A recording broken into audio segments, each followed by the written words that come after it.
കർത്താവിൻ്റെ പരിശുദ്ധമായ നാമം വാഴ്ത്തപ്പെടുമാറാകട്ടെ. അനുഗ്രഹിക്കപ്പെട്ട ഈ സൂം പ്ലാറ്റ്ഫോമിലൂടെ ദൈവജന പഠനത്തിനായി വന്നിരിക്കുന്ന കർത്താവിൻ്റെ വിലപ്പെട്ട ദാസന്മാർ, മാതാപിതാക്കൾ, സഹോദരന്മാർ എല്ലാവരെയും യേശു ക്രിസ്തുവിന്റെ നാമത്തിൽ ഹൃദയാംഗമായി സ്വാഗതം ചെയ്തു. തുടർന്ന് യൂട്യൂബിൽ ദൈവജനം പഠിക്കാൻ ആഗ്രഹിച്ചു വരുന്ന എല്ലാ പ്രിയപ്പെട്ടവരെയും യേശു ക്രിസ്തുവിന്റെ നാമത്തിൽ ഹൃദയാംഗമായി സ്വാഗതം ചെയ്തു.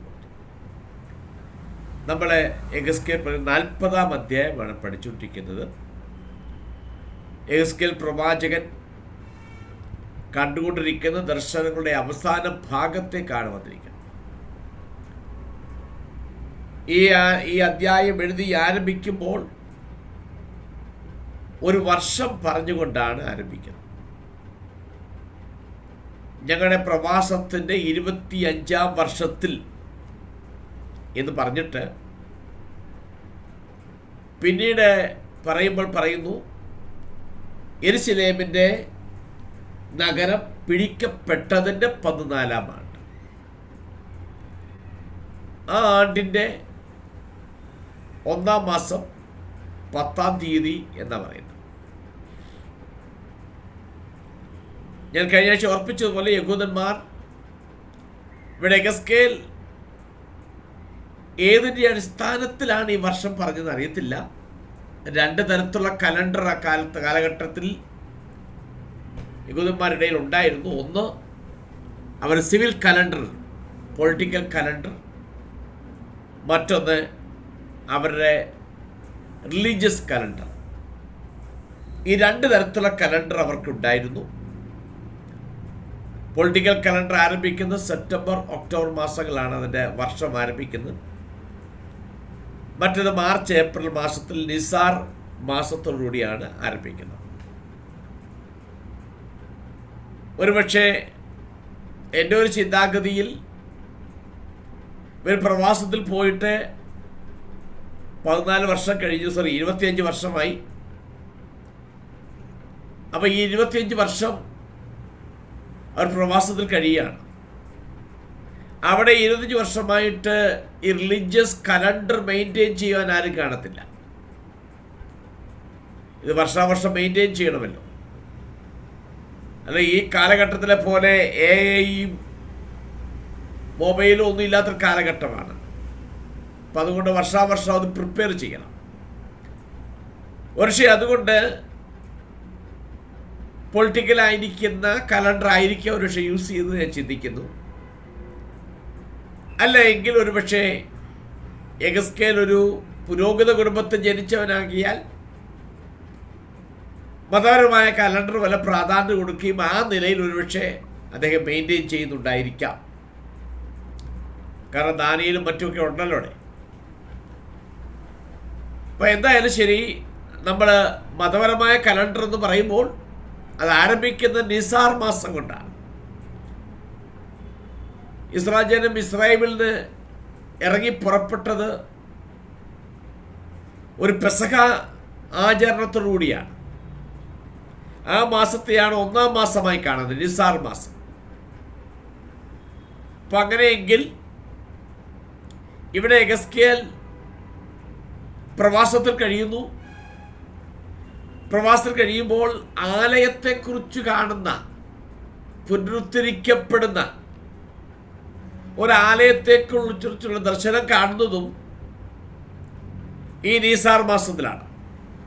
അങ്ങനെയെങ്കിൽ പെസഹ ആചരിക്കുന്ന സമയത്താണ് ഇത് കാണുന്നതെന്ന് നമുക്ക് മനസ്സിലാക്കാൻ കഴിയും. അപ്പോൾ യഹൂദന്മാരെ കലണ്ടർ ആരംഭിക്കുന്ന നിസാർ മാസം പെസഹ ആചരണത്തോടെ ആരംഭിച്ചു എങ്കിൽ ഇവിടെ വരുമ്പോൾ ഒരു പുനഃപ്രതിഷ്ഠയെക്കുറിച്ചുള്ളതായ ഒരു ദർശനം കിട്ടുന്നതും ആ മാസത്തിലാണ്. ഒരല്പ സാമ്യമുള്ളതായി നമുക്ക് കാണാൻ കഴിയുന്നുണ്ട്. അതുകൊണ്ട്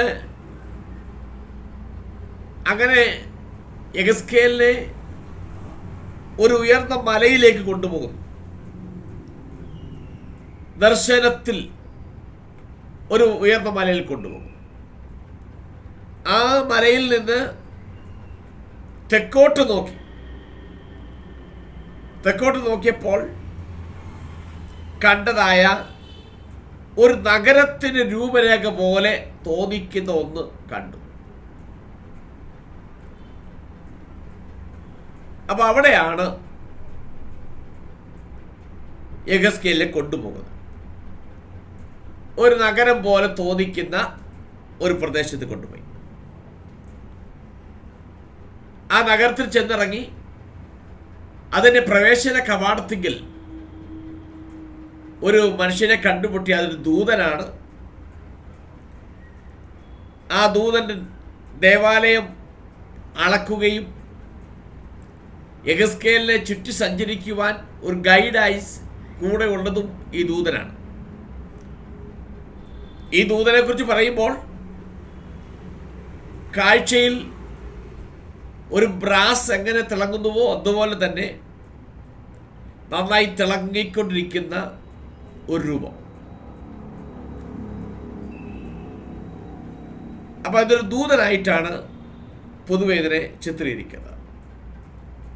ഇനിയും ഈ ദൂതന്റെ കയ്യിൽ ഒരളവുകോലുണ്ട്, ഒരു ചരടുണ്ട്.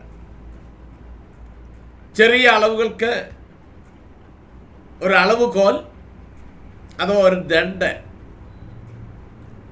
നീളമുള്ളതാക്കുവാൻ ഒരു ചരട് കയ്യിലുണ്ട്. ഇവിടെ ദൈവാലയ കെട്ടിടങ്ങളുടെ വിശദാംശങ്ങൾ ഈ കാഴ്ച കാണുമ്പോൾ യെരുശലേമിൽ ദേവാലയമില്ല, പൂർണ്ണമായി നശിപ്പിക്കപ്പെട്ടു. 14 വർഷമായി നശിപ്പിച്ചിട്ട് യെരുശലേം മുഴുവൻ കാട് കയറി എല്ലാം നശിക്കപ്പെട്ട നിലയിൽ കിടക്കുകയാണ്. ഇനി ഒരിക്കൽ ഞങ്ങൾ തിരിച്ചു പോകുമോ, പോകാൻ കഴിയുമോ എന്നൊക്കെ ചിന്തിക്കുന്ന ഒരു കാലഘട്ടത്തിലാണ് യഹോവയായ ദൈവം യെഹെസ്കേലിനെ അവിടേക്ക് കൊണ്ടുപോയി ദർശനത്തിൽ ഈ ആലയത്തെക്കുറിച്ചുള്ള കാര്യങ്ങൾ കാണിക്കുന്നത്. ഏറ്റവും ശ്രദ്ധിക്കപ്പെടേണ്ട കാര്യം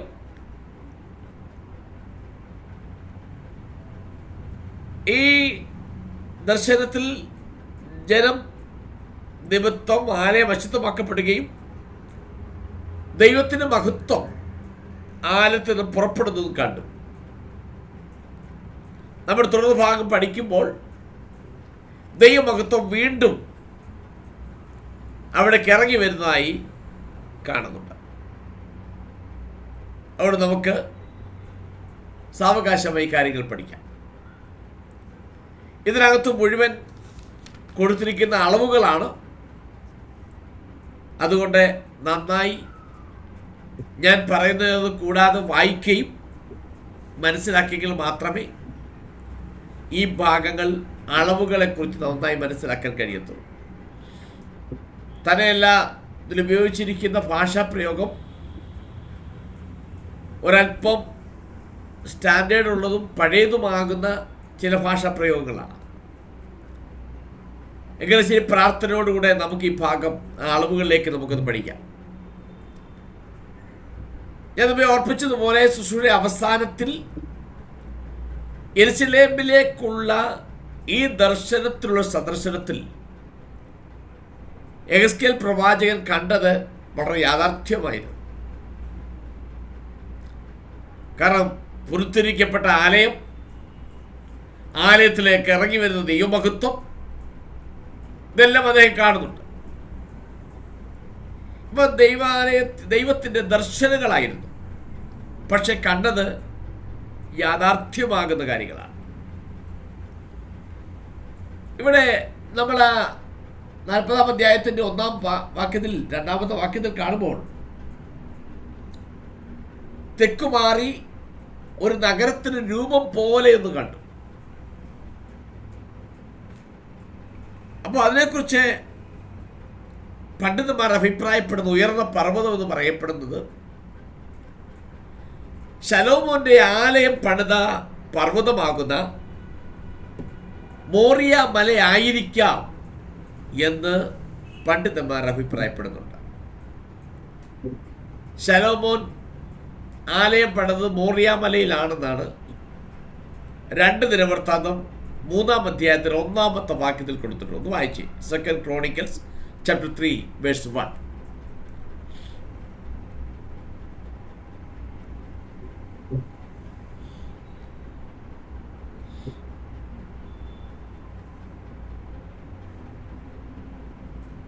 രണ്ട് ദിനവൃത്താന്തം 3-ാം അധ്യായത്തിന്റെ 1-ാമത്തെ വാക്യം. അനന്തരം ശലോമോൻ യെരൂശലേമിൽ തന്റെ അപ്പനായ ദാവീദിന് യഹോവ പ്രത്യക്ഷനായ മോറിയ പർവ്വതത്തിൽ യെബൂസ്യനായ ഓർന്നാന്റെ കളത്തിങ്കൽ ദാവീദ് വട്ടം കൂട്ടിയിരുന്ന സ്ഥലത്ത് യഹോവയുടെ ആലയം പണിവാൻ തുടങ്ങി.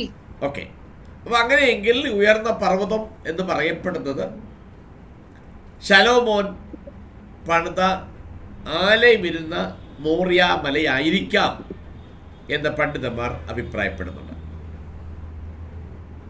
ഇനി ഒരു നഗരത്തിന്റെ രൂപരേഖ പോലെ ഒന്ന് കണ്ടു. തുടർന്ന് നമ്മൾ ഈ അധ്യായം പഠിക്കുമ്പോൾ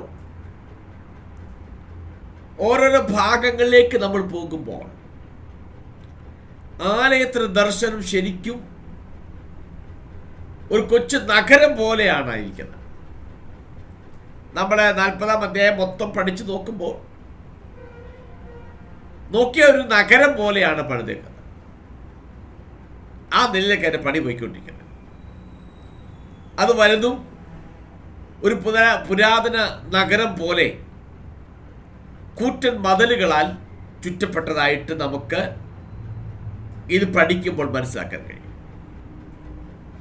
ഇനി നമുക്കത് 4-ാമത്തെ വാക്യം 4-ഉം 5-ഉം വാക്യം ഒന്ന് വായിച്ചു.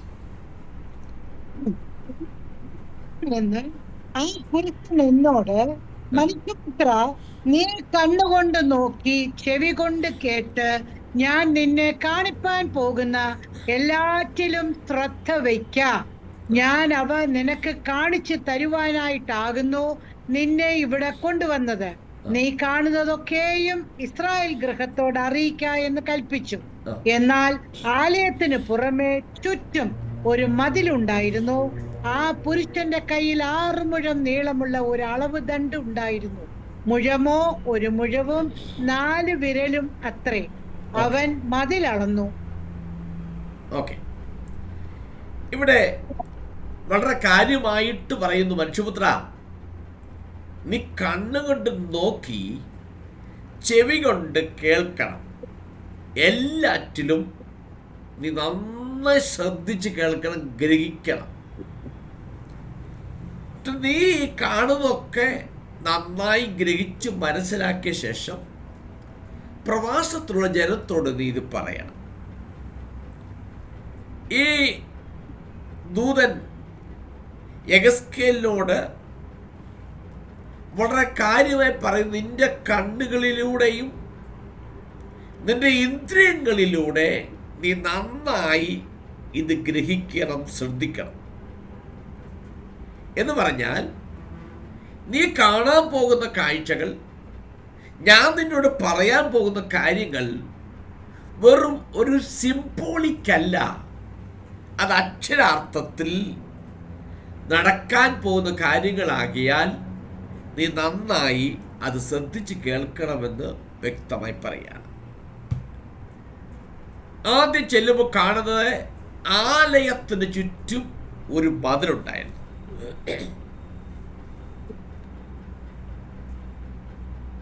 ഈ മുഴുവൻ രംഗവും ഒരു നഗരം പോലെയാണ് തോന്നിക്കുന്നത്.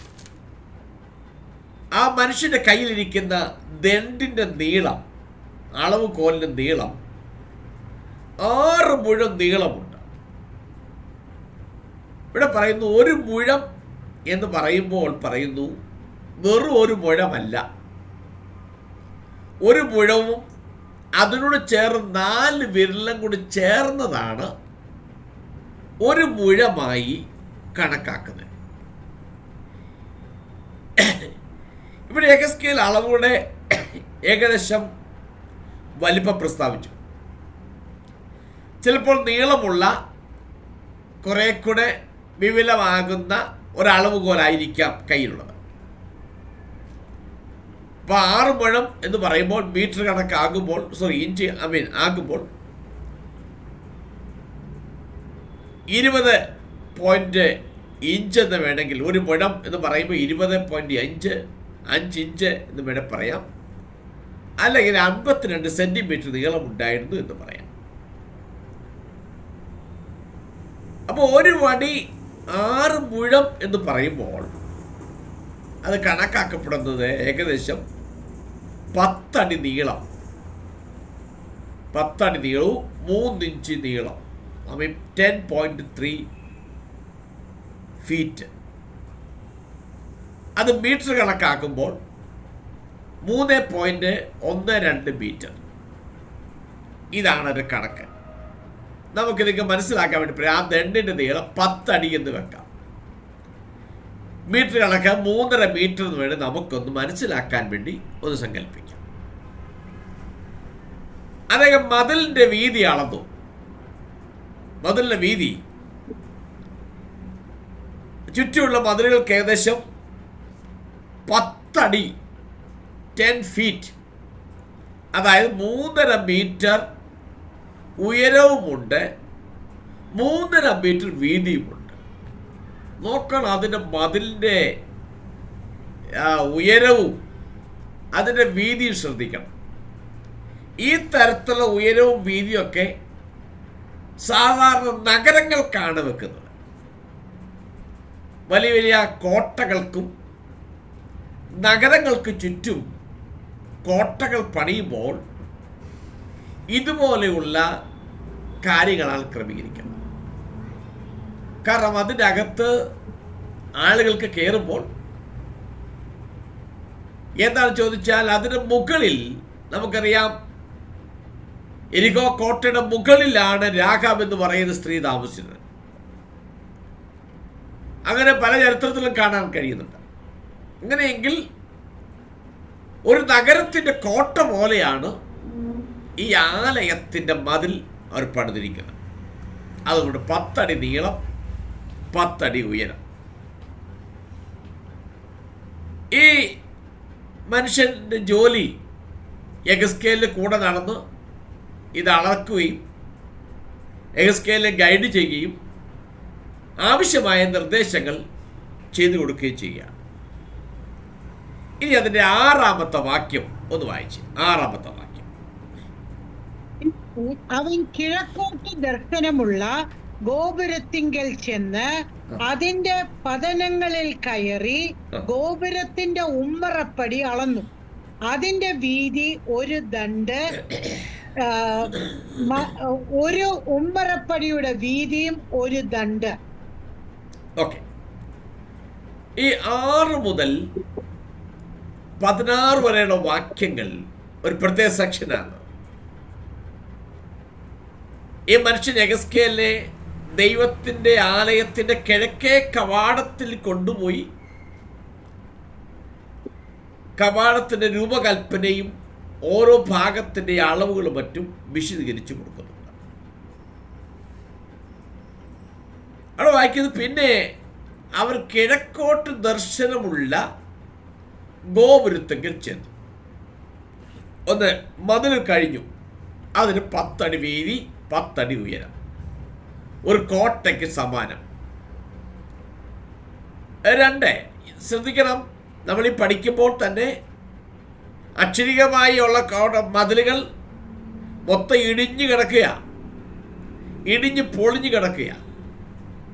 ആ സ്ഥാനത്താണ് യെഹെസ്കേൽ ദർശനത്തിൽ കാണുന്നത് 10 അടി നീളവും 10 അടി വീതിയുമുള്ള ഒരു വലിയ മതിൽ അത് ചുറ്റുമുള്ളതായി ദർശനത്തിൽ കാണുന്നു. 2, ഈ പര്യടനം ആരംഭിക്കുന്നത് കിഴക്കേ ഗോപുരത്തെങ്കിൽ നിന്ന് ആരംഭിക്കുന്നത്. കിഴക്കോട്ട് ദർശനമുള്ള ആ വാതിലിൽ നിന്നാണ് യെഹെസ്കേലിൻ്റെ പര്യടനം ഈ ദൂതനോടൊപ്പം ആരംഭിക്കുന്നത്. ഇനി മറ്റു കാര്യം പറയുകയാണെങ്കിൽ, നമ്മുടെ മുൻകാലങ്ങളിൽ അധ്യായങ്ങളിൽ പഠിച്ചപ്പോൾ യെഹെസ്കേൽ പുസ്തകം 11-ാം അധ്യായത്തിൽ 23-ാമത്തെ വാക്യം വായിച്ചേ. യെഹെസ്കേൽ ചാപ്റ്റർ 11 വേഴ്സ് 23.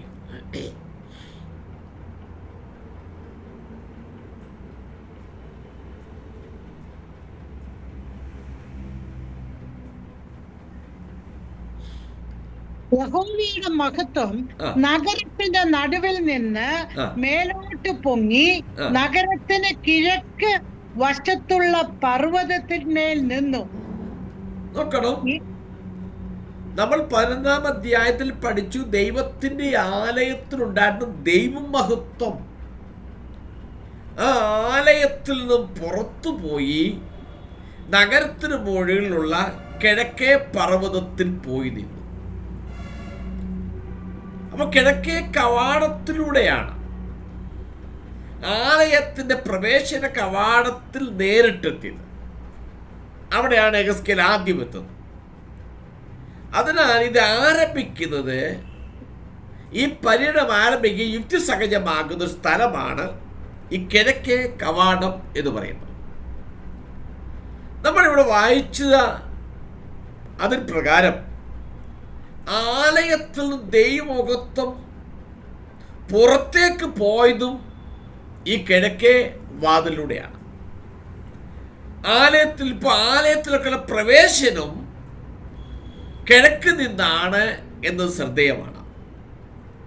അപ്പം അതുകൊണ്ട് തൻ്റെ പര്യടനം ആരംഭിക്കുന്നത് കിഴക്കേ വാതിലിൽ നിന്നാണ് ആരംഭിക്കുന്നത്. അതുകൊണ്ട് വേദപണ്ഡിതന്മാർ പറയപ്പെടുന്നത് ദൈവമഹത്വം ഈ ആലയത്തിൽ ഇറങ്ങിപ്പോകുന്നതും ഈ കിഴക്കോട്ടാണ്. അതുകൊണ്ട് ആ കിഴക്കേ വാതിൽ പ്രധാനപ്പെട്ടതാണ്. അതുകൊണ്ടാണ് യെഹെസ്കേലിനെ ദൈവം ആ കിഴക്കേ കവാടത്തിൽ കൊണ്ടുപോയത് എന്നാണ് പറയപ്പെടുന്നത്. ഇനി ഇവിടെ അതിൻ്റെ 6-ാമത്തെ വാക്യത്തിൽ നമുക്ക് കാണാൻ കഴിഞ്ഞൊരു കാര്യമുണ്ട്. അതിൻ്റെ പതനങ്ങളിൽ കയറി ഗോപുരത്തിൻ്റെ ഉമ്മരപ്പടി അളന്നു. പതനങ്ങളിൽ കയറി, അതൊക്കെ ഒരല്പം പഴയ ഭാഷാപ്രയോഗമാണ്. ഇവിടെ പതനങ്ങൾ എന്ന് പറയുന്നത് ഈ വടക്കും തെക്കും ഉള്ള കവാടങ്ങൾക്ക് പൂമുഖത്തേക്കുള്ള പടികളുണ്ട്, സ്റ്റെപ്പുകളുണ്ട്. ആ സ്റ്റെപ്പുകളെ കുറിച്ചാണ് പറഞ്ഞേക്കുന്നത്. ആ സ്റ്റെപ്പുകൾ 7 അതറിയണമെങ്കിൽ ഈ അധ്യായം തന്നെ 40-ാം അധ്യായത്തിന് 22-26 വാക്യം വായിച്ചു. Versus 22 and 23, 26. അതിന്റെ ജാലകങ്ങളും പൂമുഖവും ഈന്തപ്പനകളും കിഴക്കോട്ട് ദർശനമുള്ള ഗോപുരത്തിന്റെ അളവ് പോലെ ആയിരുന്നു. 7 പതനത്താൽ അതിലേക്ക് കയറാം. അതിന്റെ പൂമുഖം അതിന്റെ അകത്ത് ഭാഗത്തായിരുന്നു. അകത്തെ പ്രാകാരത്തിന് വടക്കോട്ടും കിഴക്കോട്ടുമുള്ള ഗോപുരത്തിന്റെ നേരെ ഒരു ഗോപുരമുണ്ടായിരുന്നു. 26-ാമത്തെ വാക്യം 26. അതിലേക്ക് കയറുവാൻ 7 പതനമുണ്ടായിരുന്നു. അതിന്റെ പൂമുഖം അതിന്റെ അകത്ത് ഭാഗത്തായിരുന്നു. അതിന്റെ ഇടത്തൂണുകളിൽ മേൽ ഈന്തപ്പനകൾ ഇപ്പുറത്തൊന്നും അപ്പുറത്തൊന്നും ഉണ്ടായിരുന്നു. ഓക്കെ, അപ്പൊ പതനങ്ങൾ ഉദ്ദേശിക്കുന്ന സ്റ്റെപ്പുകളാണ്. 7 സ്റ്റെപ്പുകൾ. ഞാൻ ഒരിക്കലും പറഞ്ഞ യഹൂദന്മാരുടെ കണക്കും പ്രകാരം 7 എന്ന് പറയുന്നത് പെർഫെക്റ്റ്, പൂർണ്ണത കാണിക്കുന്നതാണ്. അതുകൊണ്ട് അവരുടെ എല്ലാ പ്രയോഗങ്ങളും 7 എന്ന് പറയുന്നത് വളരെ പ്രാധാന്യത അർഹിക്കുന്നതാണ്. അതുകൊണ്ടാണ് തിരുവെഴുത്തിൻ്റെ പല ഭാഗങ്ങളിലും, എസ്പെഷ്യലി വെളിപ്പാട് പുസ്തകങ്ങളിലും മറ്റും നോക്കുമ്പോൾ 7 എന്ന് പറയുന്ന സംഖ്യാപ്രയോഗങ്ങൾ നമുക്ക് കാണാം. അതെല്ലാം യഹൂദന്മാരെ സംബന്ധിച്ച് പൂർണ്ണത കാണിക്കുന്നതാണ്. ഇവിടെ ഇതിന് 7 സ്റ്റെപ്പ് ഉണ്ടായിരുന്നു, അതതിൻ്റെ പൂർണ്ണതയെ കാണിക്കുന്നതാണ്. ഇനി വടക്കും തെക്കും കവാടങ്ങൾക്ക് പൂമുഖത്തേക്കുള്ള 7 കവാടങ്ങൾ. അതിനാൽ കവാട കെട്ടിടത്തിൻ്റെ അളവുകളിൽ ഈ സ്റ്റെപ്പിനെ കുറിച്ചുള്ള കാര്യങ്ങൾ വേണ്ട വിധത്തിൽ പറഞ്ഞിട്ടില്ല. ഇനി ഗോപുരത്തിന് ഉമ്മരപ്പടിയെ കുറിച്ച് പറയുന്നുണ്ട്. ഗോപുരത്തിന് ഉമ്മരപ്പടി അവിടെ വായിക്കുന്നത് ചേംബർ എന്നറിയപ്പെടുന്ന മാടങ്ങൾ എന്നാണ് മലയാളത്തിൽ കൊടുത്തിരിക്കുന്നത്. ഇംഗ്ലീഷിൽ ചേംബർ എന്ന് പറയും. ചേംബർ എന്ന് പറയുമ്പോൾ 4 ഭാഗവും കെട്ടി അടയ്ക്കപ്പെട്ട് സുരക്ഷിതമായിരിക്കുന്ന ഒരു മേഖല. നമുക്കറിയാം, ജഡ്ജസ് സാധാരണ കോർട്ടിലിരിക്കുന്ന ആ സീറ്റിന് ചേംബർ എന്ന് വായിക്കുന്നത്. അത് സുരക്ഷിതമാണ്. അങ്ങനെയെങ്കിൽ ഈ ഉമ്മരപ്പടിക്ക്, ഗോപുരത്തിന് ഉമ്മരപ്പടി, അതിനകത്ത് ഒരു സൈഡ് 2 സൈഡുമായിട്ട് മാടങ്ങൾ, കൊച്ചു കൊച്ചു റൂമുകൾ അതിനകത്തുണ്ട്. കൊച്ചു കൊച്ചു റൂമുകളും അറകളുമായിരിക്കുന്ന ഒരു ഗോപുരമാണത്. അതാണ് ഗോപുരത്തിന് ഉമ്മരപ്പടിയുടെ അപ്പുറം ഇപ്പുറം. ഇനി കിഴക്കേ കവാടത്തിൻ്റെ പ്രവേശന കവാടത്തിൻ്റെ 10.5 അടി അഥവാ 3.5 മീറ്റർ ആയിരുന്നു. ആദ്യ കവാടത്തിനപ്പുറം ഒരു പ്രവേശന ഹാളുണ്ട്. ഇപ്പൊ കയറി ചെല്ലുന്നു, അവിടെ ഒരു പ്രവേശന കവാടമുണ്ട്. ആ കവാടത്തിന് 10.5 അടി അകലമുണ്ട്, അഥവാ 3.5 മീറ്റർ ഉണ്ടായിരുന്നു. ആ കവാടത്തിനപ്പുറത്ത് കയറുമ്പോൾ ഒരു ഹാൾ ഉള്ളതായി നമുക്ക് വായിക്കുമ്പോൾ മനസ്സിലാക്കാൻ കഴിയും. ആ ഹാളിൻ്റെ ഉൾഭാഗം ഏകദേശം 87.5 അടി 87.5 ഫീറ്റ് നീളമുണ്ടായിരുന്നു. അത് മീറ്റർ ആക്കുമ്പോൾ 29.9 മീറ്റർ അഥവാ 30 മീറ്റർ നീളമുണ്ട്. ആ അകത്തെ ഹോളിൻ്റെ നീളം 30 മീറ്റർ നീളം. അതിൻ്റെ വീതി 44 അടി അഥവാ 13.5 മീറ്റർ. അപ്പോൾ അതിനകത്തോട്ട് കയറുമ്പോഴുള്ള ഹോളിൻ്റെ നീളം 87.5 അടി അഥവാ 30 മീറ്റർ നീളം, 13.5 മീറ്റർ വീതിയുമുണ്ട്. ഹാളിൻ്റെ പുറമേയുള്ള നീളം ഭിത്തി എല്ലാം കൂടെ ചേർത്ത് നടന്നാൽ പണ്ഡിതന്മാർ അഭിപ്രായപ്പെട്ട 32.5 മീറ്റർ നീളമുണ്ടായിരുന്നു എന്ന് മനസ്സിലാക്കാൻ കഴിയും. ഇനി ഈ ഹാളിനുള്ളിൽ വീണ്ടും ഒരു സ്ഥലം കൊടുത്തിട്ടുണ്ട്. ഞാൻ 16ാമത്തെ വാക്യം വരെ വാക്യപ്രതിവാക്യമായി വായിക്കാതെ അതിൻ്റെ ഉള്ളടക്കം പറഞ്ഞു പോവുകയാണ്. ഈ ഹാളിനുള്ളിൽ 10.5 മീറ്റർ നീളവും 10.5 അടി നീളം അഥവാ 3.5 മീറ്റർ വീതി മീറ്റർ നീളം, 17.5 അടി അഥവാ 5.4 മീറ്റർ വീതിയുമുള്ള ഒരു സ്ഥലമുണ്ടായിരുന്നു ഹാളിനുള്ളിൽ പ്രത്യേകമായിട്ട്. പിന്നെ ഇരുവശത്തും 3 മാടങ്ങൾ, 3 ചേംബേഴ്സ് അഥവാ 3 മുറികൾ ഉണ്ടായിരുന്നു. ഇനി ആ മുറിയുടെ കാര്യങ്ങൾ പറയുന്നുണ്ട്. അതിൻ്റെ എനിക്ക് തോന്നുന്നു 7ാമത്തെയോ 8ാമത്തെയോ വാക്യത്തിൽ ആ ഭാഗം പറയുന്നത്. ആ ഭാഗം 7 മുതൽ വാക്യങ്ങൾ വായിച്ചു. ഓരോ മാടത്തിനും ഒരു ദണ്ട് നീളവും ഒരു ദണ്ട് വീതിയും ഉണ്ടായിരുന്നു. മാടങ്ങൾ തമ്മിൽ 5 മുഴം അകന്നിരുന്നു. ഗോപുരത്തിന്റെ ഉമ്മറപ്പടി അകത്ത് ഗോപുരത്തിന്റെ പൂമുഖത്തിനരികെ ഒരു ദണ്ടായിരുന്നു. അവൻ ഗോപുരത്തിന്റെ പൂമുഖം അകത്തു വശം അളന്നു, ഒരു ദണ്ട്. അവൻ ഗോപുരത്തിന്റെ പൂമുഖം അളന്നു, അത് 8 മുഴവും അതിന്റെ കട്ടിളക്കാലുകൾ 2 മുഴവുമായിരുന്നു. ഗോപുരത്തിന്റെ പൂമുഖം അകത്തോട്ടായിരുന്നു. കിഴക്കോട്ട് ദർശനമുള്ള ഗോപുരത്തിന്റെ മാടങ്ങൾ ഇപ്പുറത്ത് 3 അപ്പുറത്ത് 3 ആയിരുന്നു. 3-നും ഒരേ അളവും ഇപ്പുറത്തും അപ്പുറത്തും ഉള്ള കട്ടിളക്കാലുകൾക്ക് ഒരേ അളവും ആയിരുന്നു.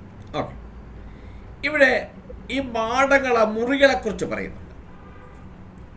മുറികൾക്കിടയിലുള്ള ചുവരുകൾ 9 അടി ഖനമുണ്ടായിരുന്നു എന്ന് മനസ്സിലാക്കാൻ കഴിയും. ഈ മുറികളുടെ പുറം ഭിത്തിയിൽ ജനലുകൾ ഉണ്ടായിരുന്നു. ഈ മുറികളിലേക്കുള്ള പ്രവേശന കവാടത്തിൽ ഉള്ള ചുവരുകൾക്ക് 2 അടി ഉയരമുള്ള ചുവരുകളായിരുന്നു. ഇനി മറ്റൊന്ന്, ആ മുറികൾക്കപ്പുറം 1 ദണ്ട് നീളം 17 അടി വീതിയുമുള്ള മറ്റു സ്ഥലം കൂടി ഉണ്ടായിരുന്നു. അതായത് 14 അടി നീളം പ്രവേശന ഹാളിന്റെ മുഴുവൻ വീതിയുമുള്ള മറ്റൊരു മുറി ഉണ്ടായിരുന്നു. ഈ മുറിയുടെ പുറം ചുവരുകളിൽ ഇരുവശത്തും ജനാലകൾ സ്ഥാപിച്ചിരുന്നു. ഈ മുറിയിൽ നിന്ന് ആലയത്തിലേക്കുള്ള വാതിലിന്റെ അകലം 3.5 മീറ്റർ അടി. അതിന് കനമുണ്ടായിരുന്നു. അപ്പൊ ചുരുക്കി പറഞ്ഞാൽ കയറിപ്പോകുന്ന കവാടം, അതിന് പൂമുഖം എന്നൊക്കെ പറയും, ഇന്നത്തെ സിറ്റ് ഔട്ട് എന്ന് വേണമൊക്കെ പറയാം. അത് 2 വശത്തും 3 കൊച്ചു കൊച്ചു മുറികൾ, ചേമ്പേഴ്സ് ഉണ്ട്. അതിന് 1 ദണ്ട് നീളം 1 ദണ്ട് വീതി സമചതുരത്തിലുള്ളത്. അതിന് ജനലുകളുണ്ട്. അതിൻ്റെ വാതിലുകൾ പ്രാകാരത്തിലേക്ക് തുറക്കുന്ന നിലയിലാണ് അതിൻ്റെ വാതിലുകൾ വെച്ചിരിക്കുന്നത്. ഇത്രയുമാണ് ഞാൻ പറഞ്ഞതിൻ്റെ സംക്ഷിപ്ത രൂപം. ഈ ദേവാലയത്തിൻ്റെ പുറഭിത്തികൾ വടക്കോട്ടും തെക്കോട്ടും വാതിലുകൾ വെച്ചിട്ടുണ്ട് ദേവാലയത്തിനകത്ത്. ഈ വാതിൽ ഓരോന്നും കിഴക്കേ വാതിൽ സമാനമായിരുന്നു. ഈ വാതിലുടെ പ്ലാൻ വെച്ച് നോക്കുമ്പോൾ ശലോമോന്റെ കാലഘട്ടത്തിൽ ശലോമോൻ പണിത ദൈവാലയത്തിൻ്റെ വാതിലുകൾക്ക് സമാനമായിരുന്നു എന്ന് പണ്ഡിതന്മാർ അഭിപ്രായപ്പെടുന്നു. ഇനിയും ഓരോ റൂമുകൾക്കും ജനലുണ്ടായിരുന്നു. ജനലുകൾക്ക് അഴികളുണ്ടായിരുന്നു. അതിന് വാതിലുകളുണ്ടായിരുന്നു. ഈ വാതിലൊക്കെ തുറക്കുന്ന പ്രാകാരത്തിലേക്കാണ്. ഇനി മറ്റൊരു കാര്യം എടുത്തു പറയുന്നുണ്ട്. അതിന്റെ 16-ാമത്തെ വാക്യം ഒന്ന് വായിച്ചു. അകത്തേക്ക് ചുറ്റിലും മാടത്തിലും ഇടത്തൂണുകളിലും അഴിയുള്ള ജാലകങ്ങൾ ഉണ്ടായിരുന്നു. ആ ജാലകങ്ങൾ അകത്ത് ചുറ്റുമുണ്ടായിരുന്നു. ഓരോ ഇടത്തൂണിന്മേലും ഈന്തപ്പനകളും ഉണ്ടായിരുന്നു. ഓരോ തൂണുകളിലും ഇടത്തൂണുകളിലും ഈന്തപ്പനകളുടെ പനകൾ ഇങ്ങനെ കൊത്തി കൊത്തി വെച്ചിരുന്നു എന്ന് നമുക്ക് മനസ്സിലാക്കാൻ കഴിയുന്നുണ്ട്. അവ ചുരുക്കി കൂട്ടി പറഞ്ഞാൽ യഹോവയായ ദൈവത്തിൻ്റെ ആലയത്തിൻ്റെ ആ വിവരണത്തിൽ അലങ്കാര സവിശേഷതകൾ ഉൾപ്പെടെ യഹസ്കേൽ ആ ഘടനയെ വളരെ കാര്യമായി വിശദീകരിക്കുന്നുണ്ട്. അപ്പം ഒരാലയം, അതിന് ചുറ്റും മതിലുണ്ട്, അതിനകത്തൊരു ഗോപുരം, ഗോപുരത്തെ കയറുന്ന ഒരു പ്രവേശന കവാടമുണ്ട്, അതിന് മുമ്പിൽ ഒരു പൂമുഖമുണ്ട്, അവിടെ കയറാൻ ഒരു സ്റ്റെപ്പുണ്ട്, 7 സ്റ്റെപ്പുകളുണ്ട്. കയറി ചെല്ലുന്ന കവാടത്തിന് 2 വശമായിട്ട് മാടങ്ങൾ, അത് ചേമ്പേഴ്സ് ഉണ്ട്. അതൊന്നൊന്ന് അകലം വിട്ടാണ് ഉണ്ടാക്കിയിരിക്കുന്നത്. അതിൻ്റെ വാതിലുകൾ പ്രാകാരത്തിലേക്കായിരുന്നു. ഇതിനെല്ലാം ചുറ്റോട് ചുറ്റും ജനലുകൾ ഉണ്ടായിരുന്നു. ഭംഗി വരുത്തുവാൻ വേണ്ടി ഈന്തപ്പനയുടെ ചിത്രമല്ല, അത് ഇങ്ങനെ രൂപകൽപ്പന ചെയ്ത് അതിനകത്ത് അടുത്തി റെഡിയാക്കി വെച്ചിരുന്നു.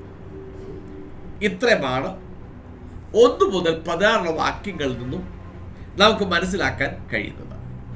നമ്മളത് ഓരോന്നും എടുത്തു വായിച്ചാൽ ഞാൻ പറഞ്ഞാൽ നിങ്ങൾക്കത് മനസ്സിലാകത്തില്ല. അതുകൊണ്ടൊരു സംക്ഷിപ്ത രൂപമാണ് ഞാൻ നിങ്ങളുടെ മുമ്പിൽ പറഞ്ഞേക്കുന്നത്. ഇനി നമുക്ക് ഒരല്പസമയമുള്ളത് കൊണ്ട് 17 മുതൽ 19 വാക്യം കൊണ്ട് വായിച്ച് ഈ രാത്രി നമുക്ക് ഈ ഭാഗം നിർത്താം. 17 മുതൽ 19 വാക്യങ്ങൾ. അവൻ എന്നെ പുറത്തെ പ്രാകാരത്തിലേക്ക് കൊണ്ടുചെന്നു. അവിടെ പ്രാകാരത്തിന് ചുറ്റും മണ്ഡപങ്ങളും ഓരോ കൽത്തളവും ഉണ്ടായിരുന്നു. കൽത്തളത്തിങ്കൽ 30 മണ്ഡപം ഉണ്ടായിരുന്നു. കൽത്തളം ഗോപുരങ്ങളുടെ നീളത്തിനൊത്തവണ്ണം ഗോപുരങ്ങളുടെ പാർശ്വത്തിലായിരുന്നു. അത് താഴത്തെ കൽത്തളം. പിന്നെ അവൻ താഴത്തെ ഗോപുരത്തിന്റെ മുൻഭാഗം മുതൽ അകത്തെ പ്രാകാരത്തിന്റെ പുറത്തെ മുൻഭാഗം വരെ ഉള്ള അകലം അളന്നു.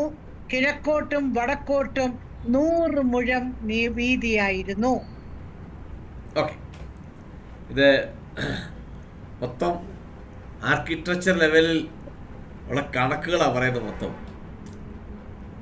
നമുക്കിതിൽ നിന്ന് മനസ്സിലാക്കാൻ കഴിയുന്ന 1-2 കാര്യങ്ങൾ. ആലയം നഷ്ടപ്പെട്ടു പോയി, മതിലുകളില്ലാത്തതായി പോയെങ്കിലും ദൈവത്തിൻ്റെ ആലയം ദൈവം പുനഃസ്ഥാപിക്കപ്പെടുമ്പോൾ ഒരു വലിയ പട്ടണം പോലെയാണ് പണിയപ്പെടാൻ പോകുന്നത് എന്നൊക്കെ ഇവിടുന്ന് പറയുന്നുണ്ട്. നമ്മൾ വെളിപ്പാട് പുസ്തകത്തിലേക്ക് വരുമ്പോൾ പുതിയ യെരൂശലേമിനെ കുറിച്ച് പറയുന്നുണ്ട്. അത് സമചതുരാകൃതിയിലുള്ളതായിട്ടാണ് പറയുന്നത്. നമുക്ക് ഇതുമായിട്ടൊക്കെ സാമ്യപ്പെടുത്തി പഠിക്കുമ്പോൾ ഒരുപാട് കാര്യങ്ങൾ നമുക്ക് മനസ്സിലാക്കാൻ കഴിയും. യെഹെസ്കേൽ കണ്ട നിലയിലുള്ളതായ ഒരു ആലയം ഇതുവരെ പണിതിട്ടില്ല. അത് പണിയപ്പെടാൻ പോകുന്നേ ഉള്ളൂ എന്ന് നമുക്ക് മനസ്സിലാക്കാൻ കഴിയും. ഈ പുറത്തെ പ്രാകാരത്തെക്കുറിച്ചുകൂടെ പറയുന്നുണ്ട്. ഇത് 2 ലെവലുണ്ടെന്നാണ് പറയുന്നത്.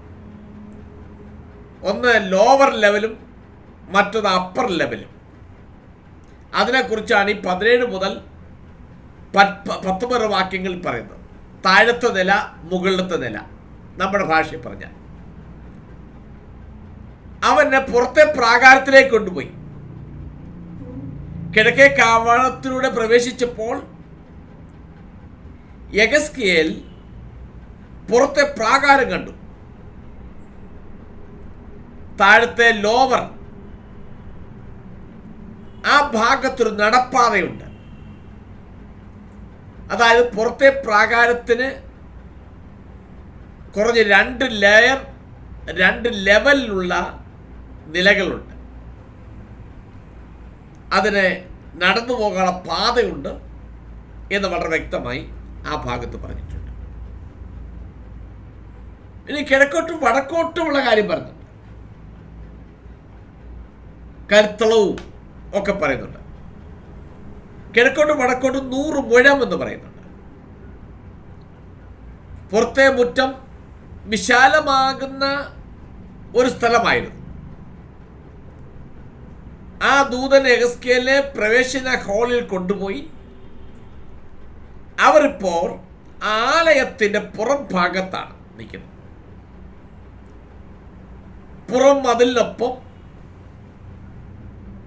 കുറെ മുറികൾ ഉണ്ടായിരുന്നു. മുറികളിലേക്ക് കടന്നു പോകാനുള്ള പാതയുണ്ട്. ആ മുറികൾക്ക് 3 കവാടങ്ങൾ പ്രവേശന ഹാളിൻ്റെ അതേ അടുത്തുണ്ട്. ആലയത്തിൻ്റെ ഉൾഭാഗത്ത് ചുറ്റും മതിലുണ്ടായിരുന്നു. പുറം മതിലിൽ നിന്ന് ഈ മതിലിലേക്ക് 175 അടി അഥവാ 53.8 മീറ്റർ ഉയരമുള്ളതായി കാണുന്നുണ്ട്. നമ്മൾ ഈ ഭാഗം ഇത്രയും നമുക്ക് രൂപരേഖ പറയാൻ കഴിയുന്നത്.